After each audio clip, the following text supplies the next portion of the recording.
Corinne Freeman was at home with her kids on Wednesday when she got a text from a number she didn't recognize. It was this odd, ominous feeling text message basically saying, hello, you've been selected to be a slave on a plantation, and you're scheduled to get picked up at 12 a.m. on November 13th. How did it feel when you got that text message?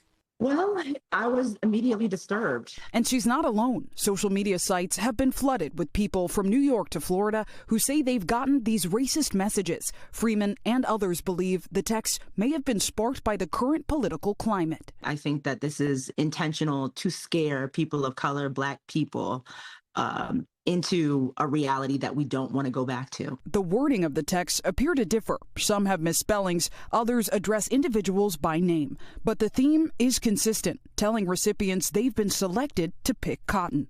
All of the people NBC News spoke to who got these messages are Black. Several universities confirmed their students have reported receiving the texts. Clemson says they came from numbers associated with online spoofing sites. It remains unclear who is behind the messages, but tonight, Text Now, which offers free phone numbers online, tells NBC News at least one of its accounts may be involved, writing in a statement in part, "We do not tolerate or condone the use of our service to send harassing or spam messages," adding they shut down the accounts and are working with authorities. For recipients like Corinne Freeman, the digital hate is fueling her real-world concerns. I am overwhelmed with anxiety and fear about how I'm going to help my children make sense of the world that they have to navigate as Black children. Zinhle Essamuah, NBC News.